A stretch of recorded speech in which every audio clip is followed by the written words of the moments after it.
Our forum this year, going back to September, has been on many communities, one world. Love your neighbors. Ellen Fisher is a volunteer for organizations working to alleviate hunger, and she has leadership positions in Crop Walk, Food Bank, Green Square Meals, and is a supporter, a strong supporter of Church World Service and Bread for the World. Does the success of the powerful help or hurt those without power or riches? Ellen? And I think a case where I believe a clear answer comes out is in international trade treaties. And the U.S. is negotiating 2 trade treaties right now, one with Pacific Rim countries and the others with the European Union. Congressional leaders hope to pass a bill soon to grant trade promotion authority, usually called fast track, to President Obama. And if fast track passes, then trade treaties cannot be amended or filibustered. They can only be voted up or down, and they only need 51 votes to pass, not the usual 67. The trade negotiations are secret, but our Office of the Trade Representative under Trade Ambassador Michael Froman uses some 600 trade advisors to provide input into these negotiations.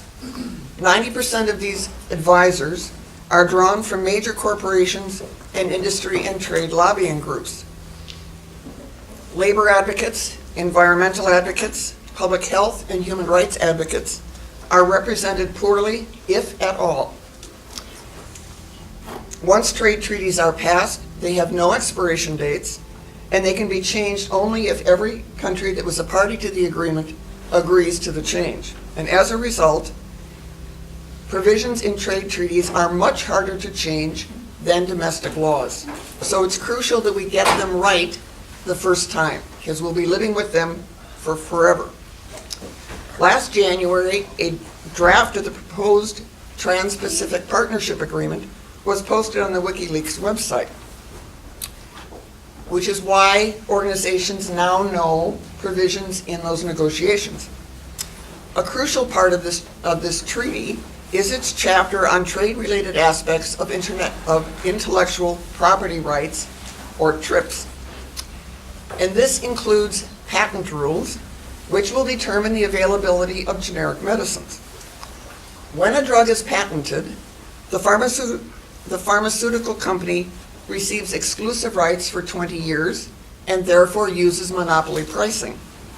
When a patent expires, any company can produce a generic version of the drug. The availability of generics dramatically reduces prices. Generics now account for 86% of U.S. prescriptions, saving government, consumers, and employers an estimated $100 billion a year. Pharmaceutical companies want that money and are pressuring trade negotiators to see that they get it. Generic medicines have been essential in the fight against AIDS, dropping the cost of therapy by over 99%. Triple therapy had cost $15,000 or more per year. Now some 3 drug combinations cost as little as $75.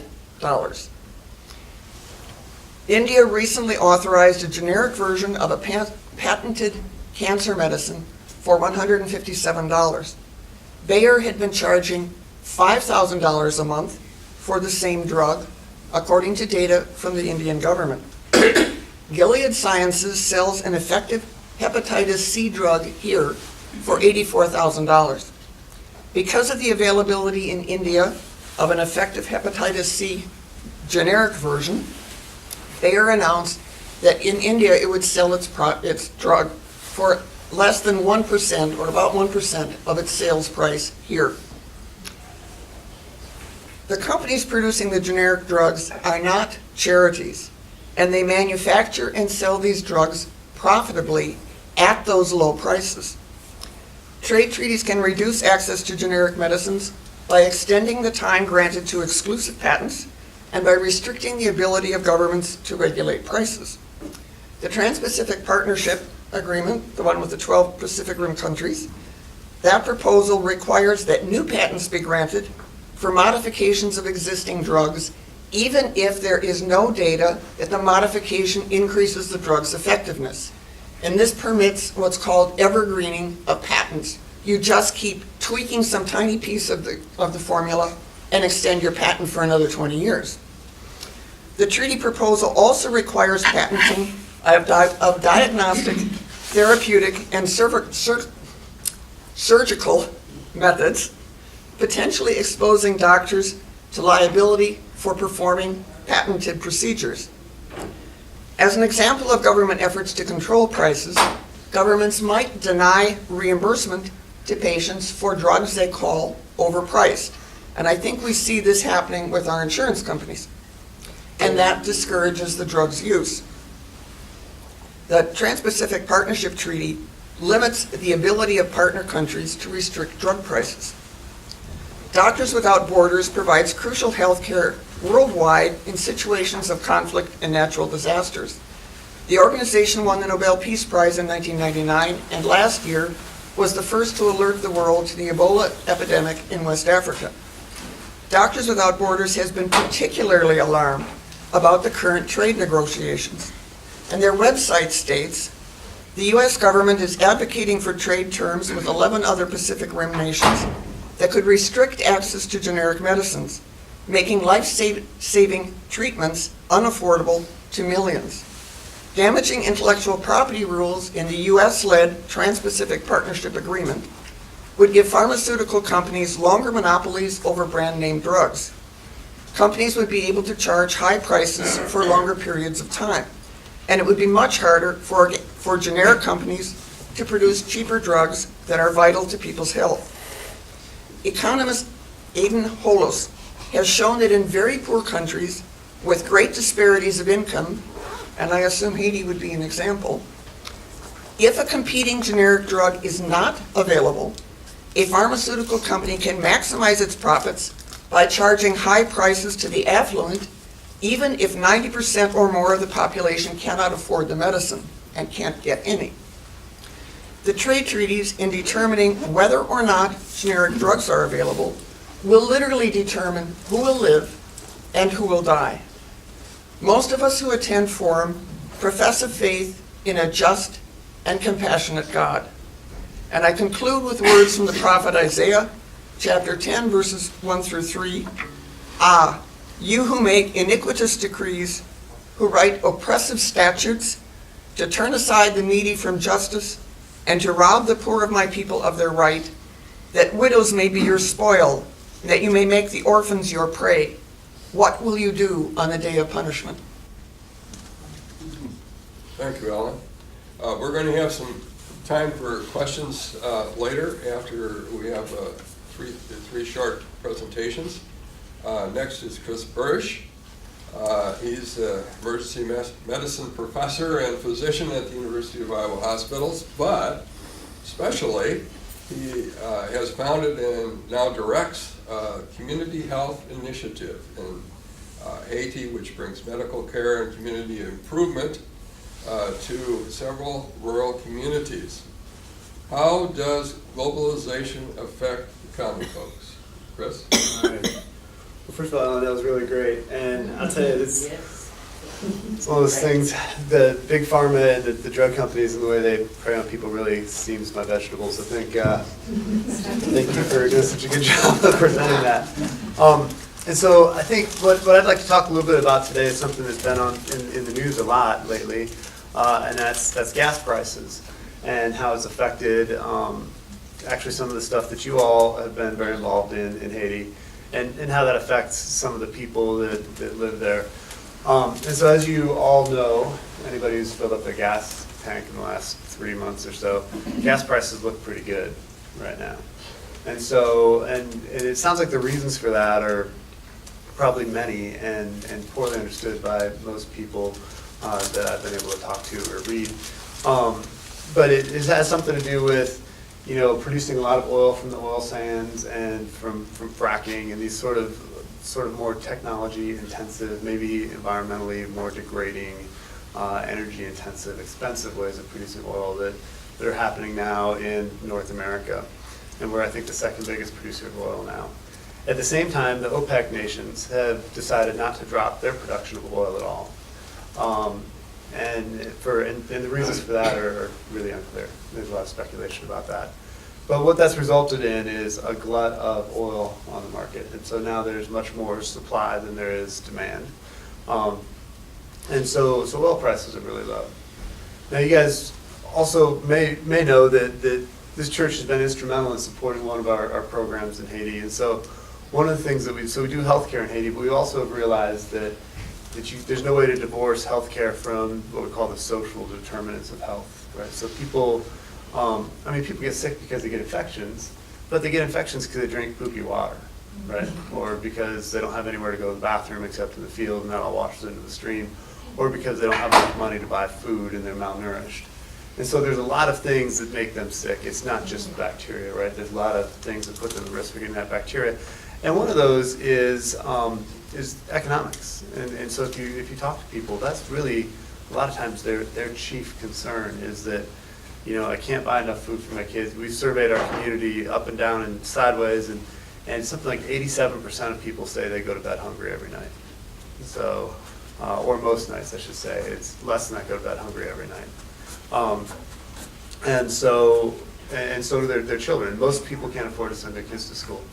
And so we came across this program about 1.5 years ago. There was a plastic recycling center. Now Haiti brings in about 40,000 pounds of plastic every day. Haiti's the size of Maryland.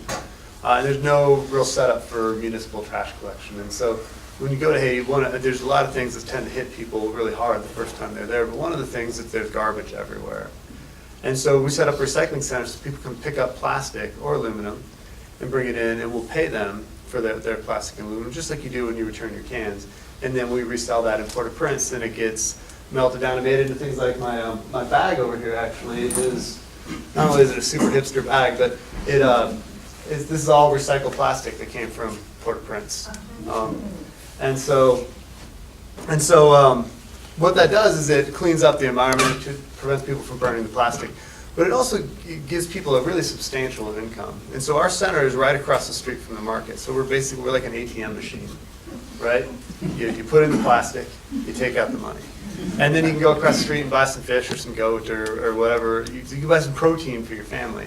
And it's huge. It's a huge sort of mechanism for preventing and treating malnutrition. It's, people can easily raise enough money to send a kid to school every year, because there's no public school. You got to pay tuition for all of your kids. Everybody goes to private school.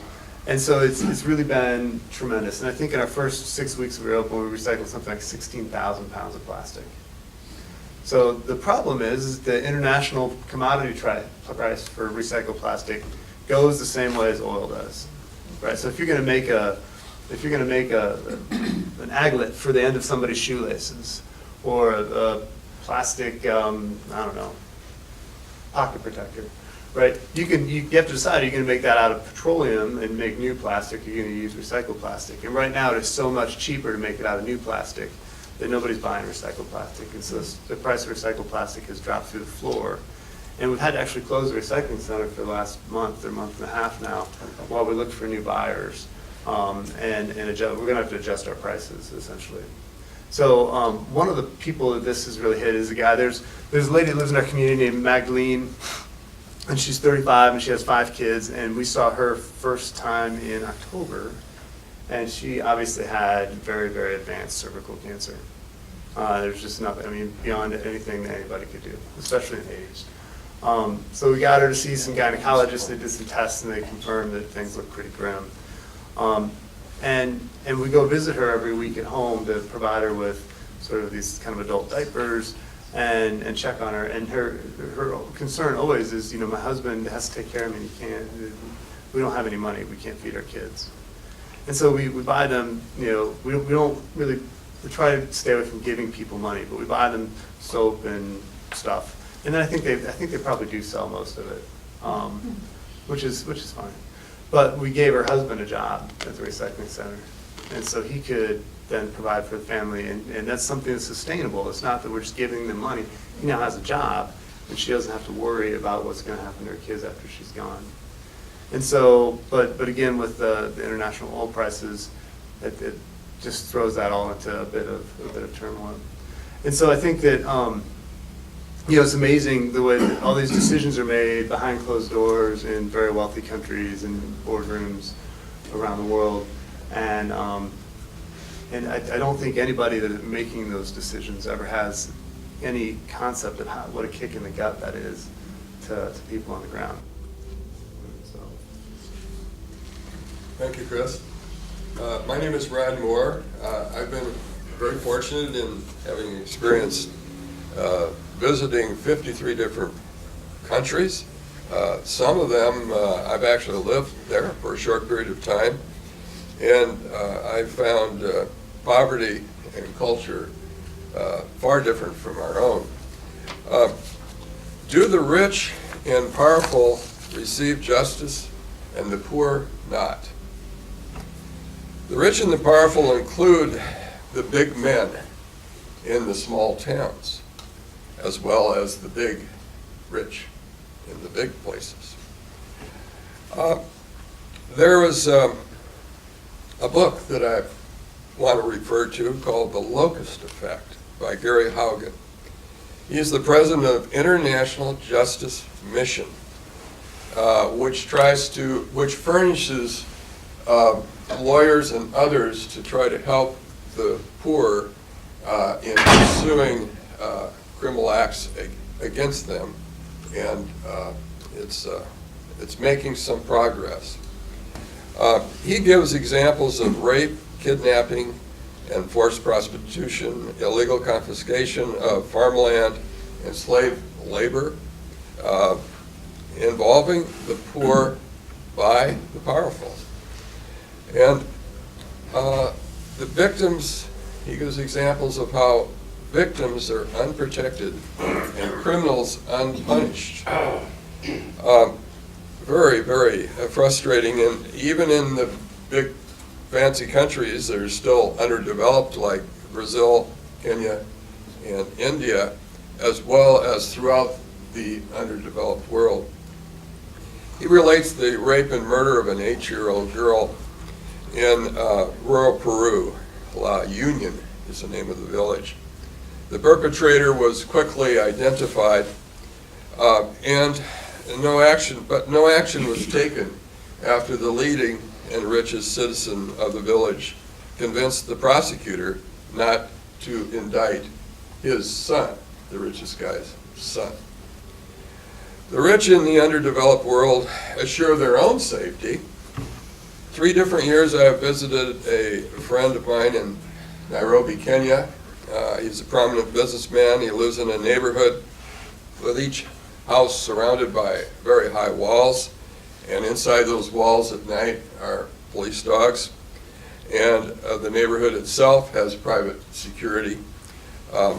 If my friend's family is attacked, robbed, or hurt, they will receive aggressive police investigation, arrest, and prosecution.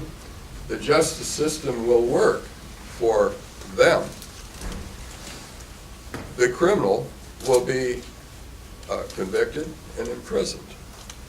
In another part of Nairobi, I have seen a horrible, huge slum occupied by over 1 million people who are mostly unemployed, and they do not have effective police protection. Haugen gives example after example in the underdeveloped world of justice system not working for the poor, especially when the poor cannot afford a lawyer, and none is provided. But the system doesn't just self-generate. It needs the victim's lawyer to push the authorities along to advance the investigation and to an ultimate conclusion of conviction. And then often police and prosecutors are bribed by the rich, even if evidence is obtained and the accused indicted, the trial doesn't conclude, it never finishes. Often one prosecutor or a witness or even the judge doesn't show up for the scheduled trial date. So it's canceled for that day. Consecutive trial dates are rare in many parts of many underdeveloped countries. Sometimes after, and the next trial date, after one day, is often a month in the future. And after many delays, the evidence is lost, or a judge is changed and the new judge dismisses the case because he didn't hear the evidence. In India, Hogan asked a high government justice official why the long delays were scheduled between single days of trial. The official could not understand why this was important and hadn't thought about it.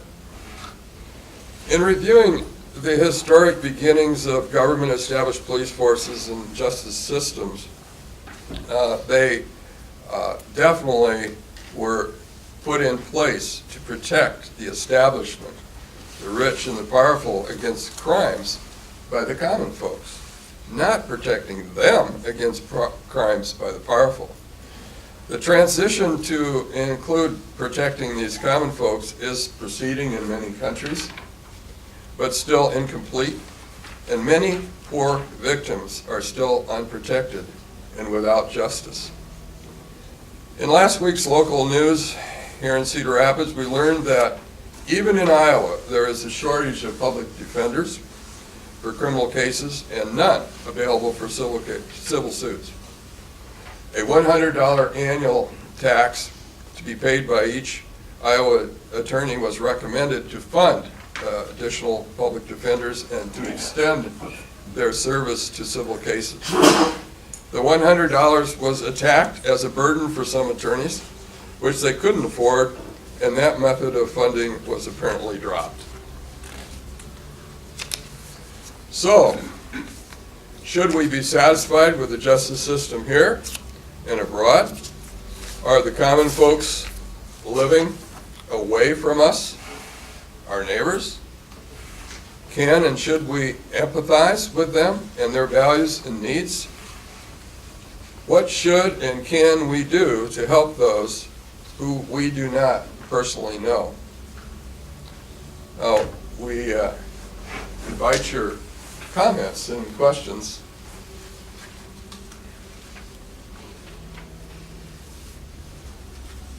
John? I've got one question. China at one time adopted a one-child-only law. How did that work? You got a lot less mouths to feed. It didn't work.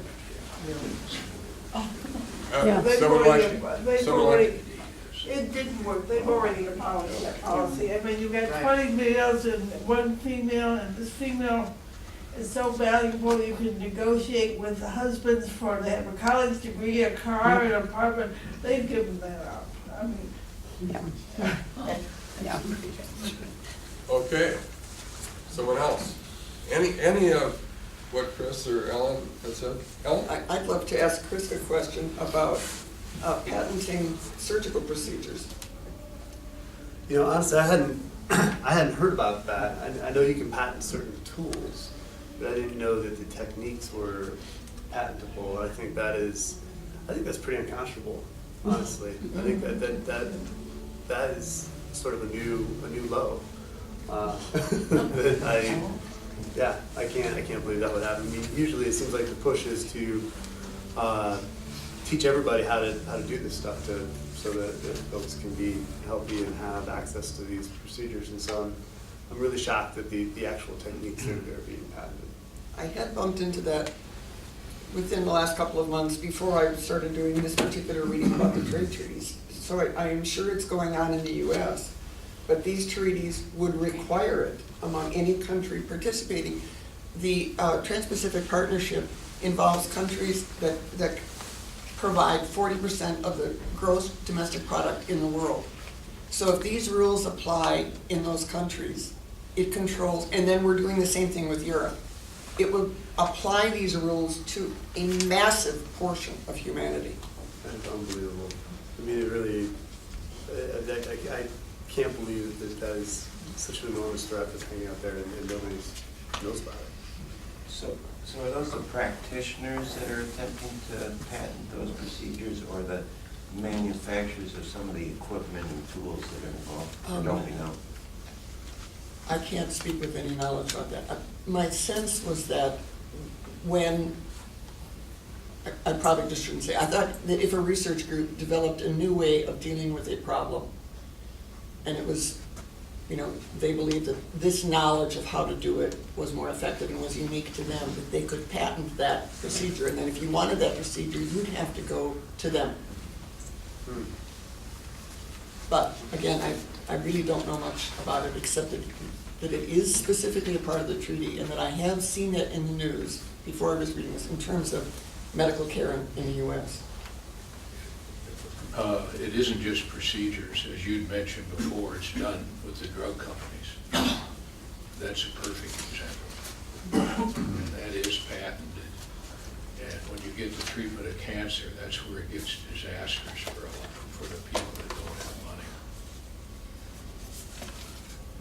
So what should the average citizen do about these patent agreements, these trade agreements? What could we do to make it, fair for people in underdeveloped countries to access them? I think first is, right now, contact our members of Congress, all of them, and oppose fast track authority. Because if fast track is granted, it greases the wheels and it makes it much easier to pass the trade treaties. Secondly, argue for transparency. This is being carried out entirely in secret. If any of you know more about Fast Track than I do, I've been intrigued that on the PCUSA, on the Presbyterian Church USA website under the mission agency, it says that if Fast Track is passed, the treaty cannot even be publicly debated. I'm not entirely sure about that, but I think that it means that the Senate can only, without discussing the treaty, and it will be 1,000 or more pages long, vote it yes or no. And it only needs 51 votes to pass. And the effort to pass Fast Track is actually bipartisan, rare as that is in our Congress. I think Fast Track authority will be disastrous. So I think we should all write to our members of Congress and oppose Fast Track authority. And secondly, indicate to our members of Congress that we do not want these provisions in any trade treaty that the U.S. passes. This is already in a lot of our trade treaties. Interestingly, there have been ongoing negotiations through the World Trade Organization to try to protect developing countries' access to medicines for their public health needs. The last decision through that I'm aware of was in 2003, and the rights of countries, of developing countries, to grant what are called compulsory licenses, which allow a company making generics to make a medicine that is otherwise under patent to some other company. Those were protected in 2003. And what the pharmaceutical industry has done in response is to write much more restrictive rules into bilateral and multilateral regional trade agreements, which is exactly what this is about, because these would supersede the rights they were granted through the World Trade Organization in 2003. The pharmaceutical companies are very powerful. They contribute huge amounts to political campaigns in the U.S., and they are pushing because they want greater profits. Yeah, they're the biggest lobby in D.C. actually spend more money than any other group. Is pharma, it's PBHARMA, and they're the #1 contributor to political campaigns in the country. And you're absolutely right. I mean, these pharmaceutical companies, they're out there to make money. If you look at the list of the Fortune 500 companies, I think 5 of the top 10 are pharmaceutical companies. And so if you get on Pfizer or Smith GlaxoSmithKline or any of these websites, Eli Lilly, they talk about and they had to have stuff for people because people always ask why are my medicines so expensive, and so they have all this pre-printed, really glossy, well-polished stuff put together. He talks about how hard it is to develop new drugs and how many millions of dollars they got put into R&D and how that's just the biggest part of their budget. And then they only have, you know, it takes a couple of years to get it patented. From the time the patent starts, it takes a couple of years to get through phase 3 trials. And so sometimes they only have 17 or 15 years to recoup all that investment. And golly, if they can't recoup that investment, they can't stay in business, and then none of us will have medicine. So it's just your patriotic duty to pay these prices. And you finish reading, you're like, oh, well, okay, here you go, you know. But the truth is, if you get their annual report, you look at what they spend on R&D, and it's something like 12 to 18% of their budget. You look at what they spend on marketing, and it's 30 to 45% of their budget, right? Because they buy race cars and politicians, and, you know. I mean, I'm surprised, honestly, some of these guys in DC, they don't have a Pfizer sticker on them somewhere, right? Like, and so the huge part of their budget is actually marketing And lobbying. and lobbying. And so they're lying. I mean, they're lying. And it's, I think, unconscionable. And it's probably the thing that honestly gets me worked up more than anything else. Because people suffer. And they, you know, they do have some charitable programs, and they'll give you, you know, 15 days of your prescription for free. But then you pay for it for the rest of your life, so it's not really all that charitable. And so, yeah, and so a lot of what Ellen was talking about was, you know, in the early 2000s, Doctors Without Borders and the UN and a bunch of other groups got together and lobbied these companies to drop the price of antiretroviral treatments for HIV. And what started happening was pharmaceutical companies in India mostly started saying, you know what, we're not going to recognize your patent in India. We'll make, you know, we can copy your drugs. It's not that hard to, I don't know, melt them down and figure out what the compounds are. And so then I think the pharmaceutical company said, well, they're going to do it anyway. Now we can look like the good guys by making it legal. But now I think they have a little bit of buyer's remorse. And so that's a really sneaky way of getting around that. One other interesting piece on this, what India has done and what other developing countries who have manufacturing capabilities have done is grant what are called compulsory licenses based on public health needs to create these generics. And generally, the U.S. has been opposed. It's, again, in all of our bilateral and regional trade treaties, we are trying to block all of this. However, in 2001, you'll remember that we had an anthrax scare after the World Trade Centers were attacked. The U.S. government wanted to stockpile Cipro, ciprofloxacin, an antibiotic, in case of an anthrax epidemic. So the U.S. threatened to use a compulsory license against Bayer, who had the patent on it, and said, if you don't drop your price way down, we are going to use a compulsory license to produce it ourselves. And so Bayer dropped the price. So while we are basically saying nobody else can do this, when it was in our national interest, by golly, we did it. What's the, I'll get Chris really worked up here. What's been the big drug company's role in treating Ebola worldwide, and have they finally stepped up to the plate and done? Yeah, actually, I gotta tell you, they've done a good job. They did it. After I just ranted and raved and spit vitriol. Yeah, they honestly have really, there's a few drug companies that has been their entire focus now, is the production of 2 experimental drugs called ZMapp and ZMapp, which are hard because they have to come from the plant, so it takes a while to get more of the raw material. But they've also been working on some monoclonal antibody technologies where they take antibodies from survivors' serum and merge them with like a mouse cell to start cranking out these things. And so, honestly, the technology's come a long way. It's been a great leap forward. I think my biggest regret is that nobody's willing to do it until a couple of non-Africans started getting sick. But, you know, so it's like, wow, the first 5,000 or so people that died.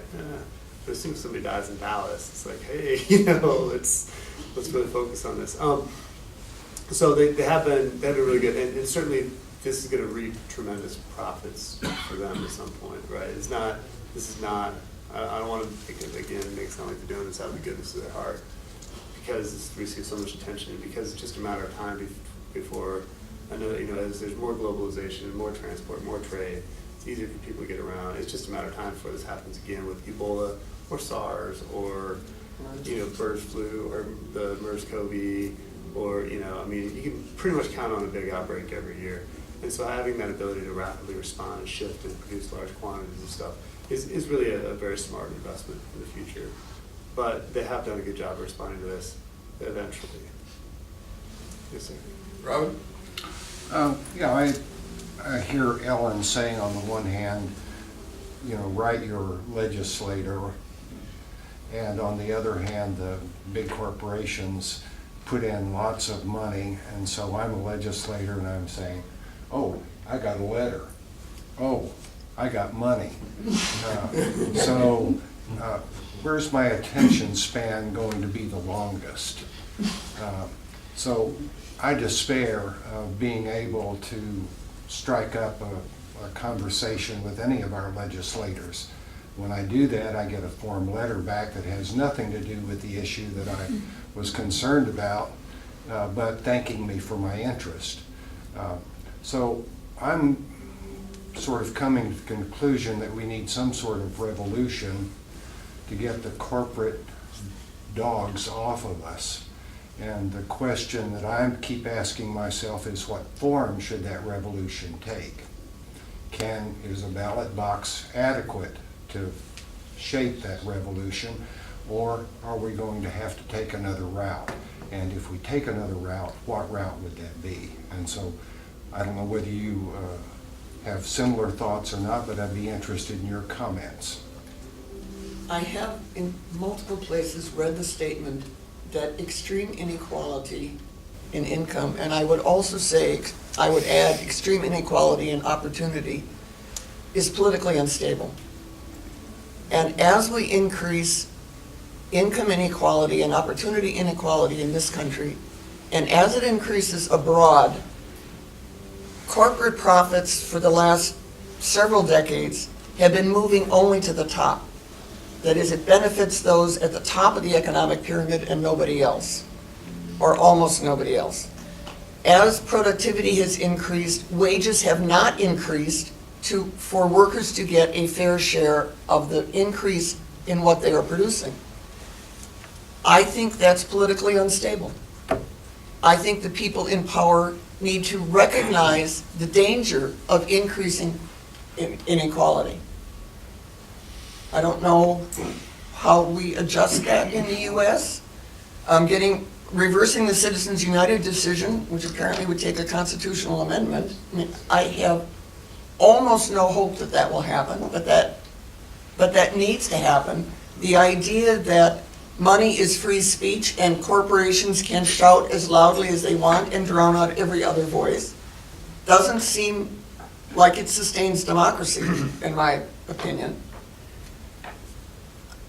I haven't even been I've signed a few petitions in terms of urging our government to consider a constitutional amendment to overturn the Supreme Court decision in Citizens United, which allows corporations to spend as much money, any individual, to spend as much money as they choose in political campaigns.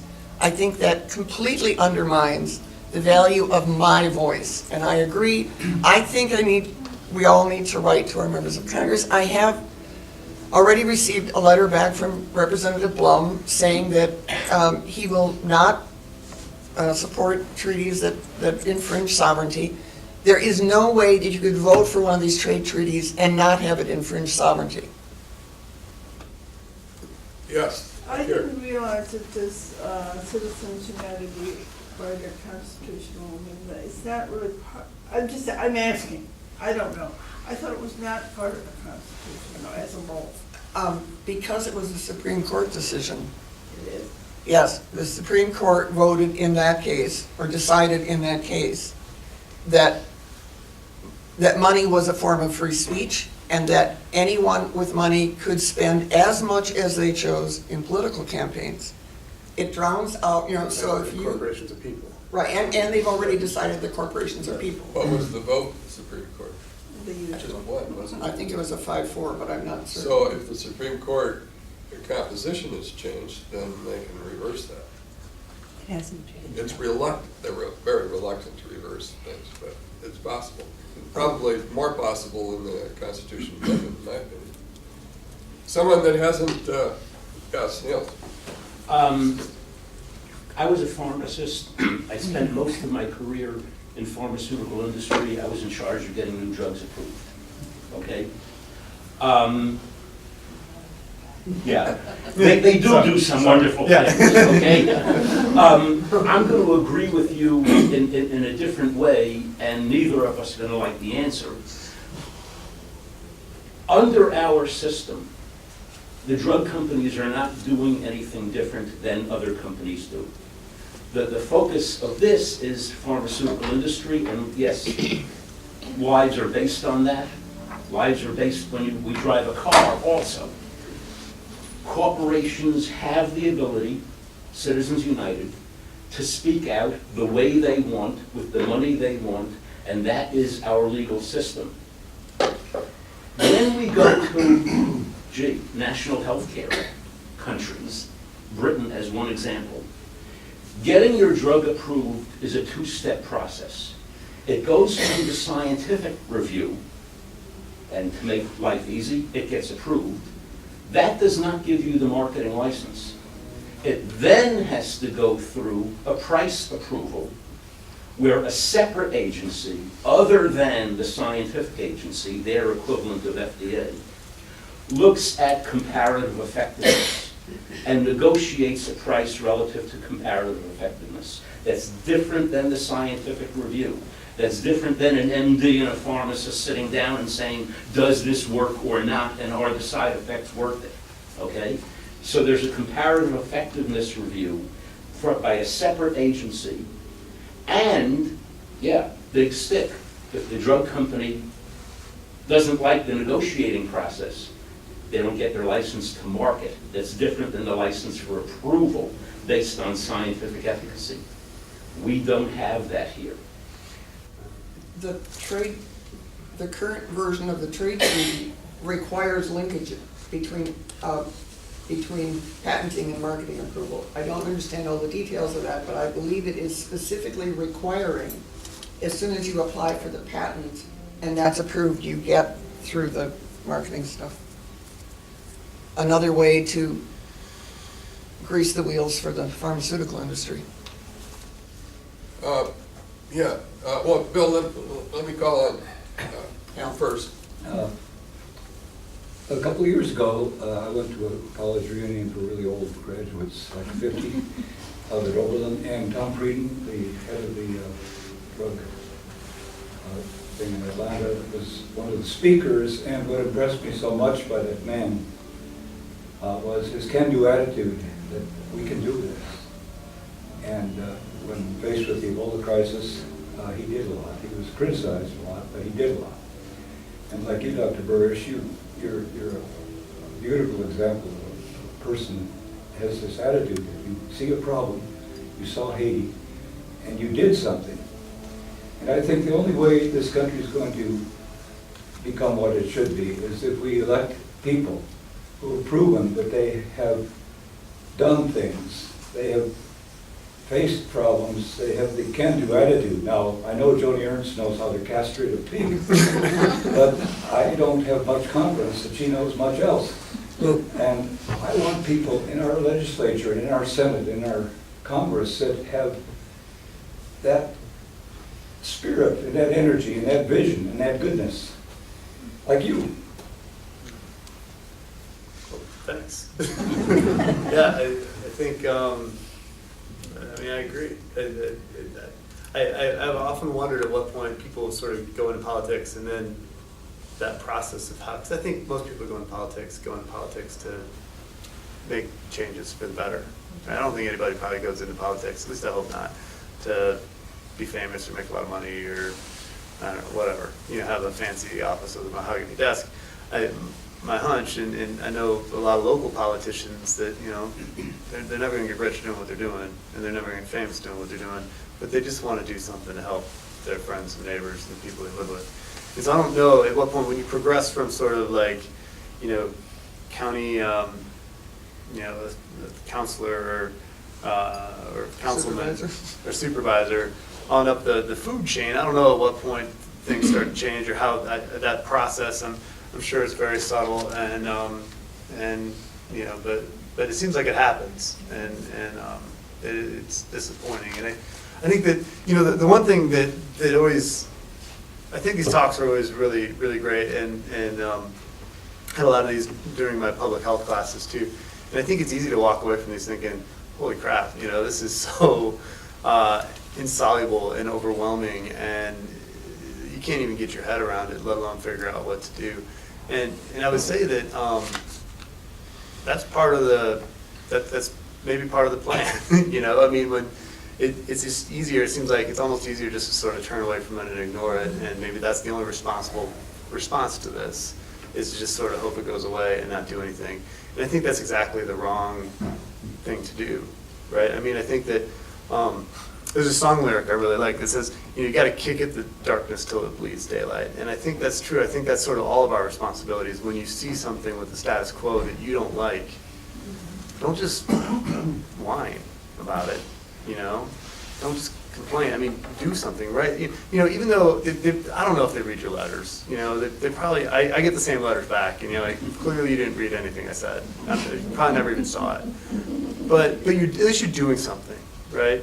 You know, during campaign season, that's when I think they read the letters maybe even a little bit more than the checks. I don't know, but that's the time, you know, when people I think are sort of, they listen a little bit better, right? They've got their bell tones turned up, and you can get through to politicians a little bit more.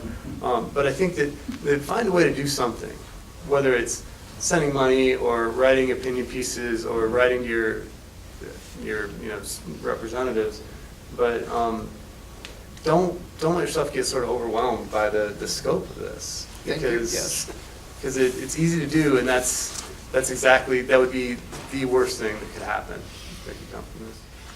We're at the time when we realize that many of you will be leaving for church service, and we'll just continue on as you're getting up, and don't worry about it.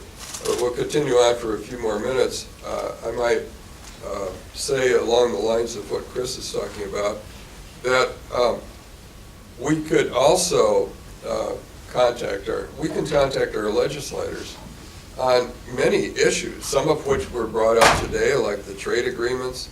I brought up the public defenders. It wouldn't take too much, maybe, to get a few legislators to work on this public defenders and contribute money. The Community Health Initiative would be a very, very worthy group. The International Justice Mission that I mentioned, that Hagen heads up, they're all over the world, and they need money to hire more lawyers to make more of a difference. I did want to ask Chris to comment, going back to Haiti. So please, you know, leave when you feel you'd like to leave. But in Haiti, how has the internet impacted these small villages? I don't suppose they ever had television. Well, so it hasn't really, because they don't have electricity, and so you know, we rent a house that's in a moderate-sized city in Haiti right now, so that we have long-term volunteers down there right now who are working on our water project and the recycling project and following up on some people that we've seen in clinic and did surgery on, and they're pretty busy folks, and so we have a house where they stay, and you know, they have probably electricity from the government maybe 3 hours a week, and so we have solar panels and a generator, and you know, one of those two is always breaking, and so internet is really, really a precious commodity, I think, in Haiti. I think Africa is kind of the same way. If you look at, I saw a map recently of the undersea fiber optic cables and where the internet goes, and you know, between the U.S. and Europe and the U.S. and Asia, there's hundreds of them. These huge cables on the seafloor that are all full of these glass fibers, which is, I think, is fascinating and amazing. There's one that goes to Africa, all of that, the whole continent, you know? And so, so that's a huge issue, I think. We do have, you know, the one thing that is in Haiti and a lot of Africa and a lot of developing worlds is the cell phone service. And it's been amazing. I was down there the day that Digicel, the first cell phone company, opened up. And there were lines around the block. And that has really revolutionized, I think, communication.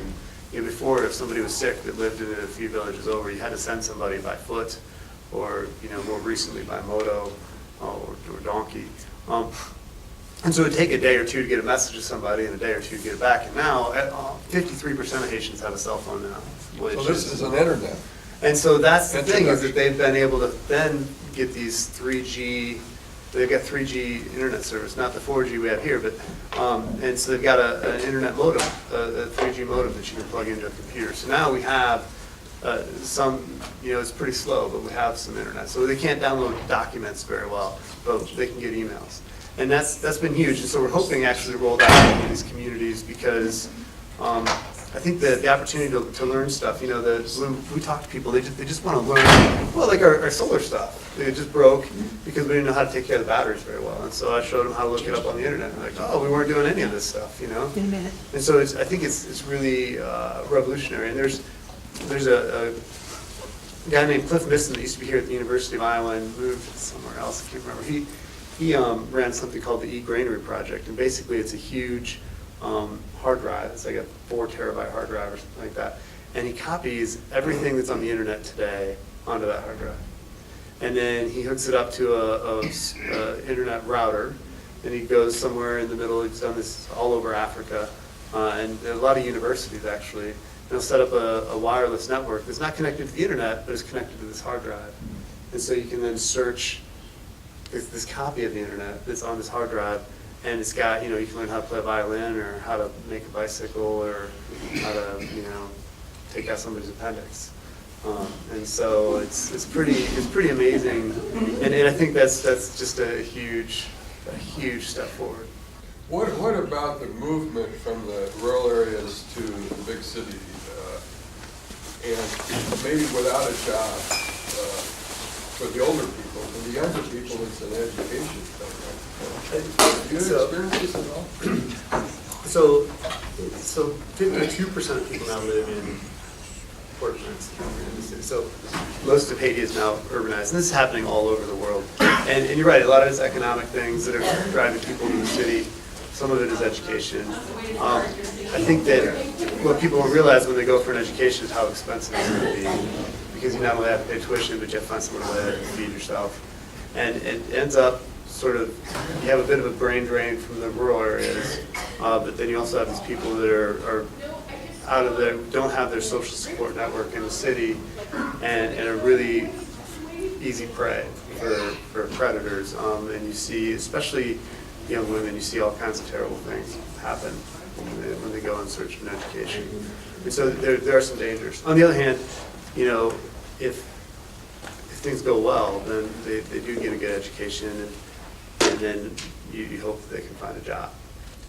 Well, hopefully there's hope. We're going to have to close at this point.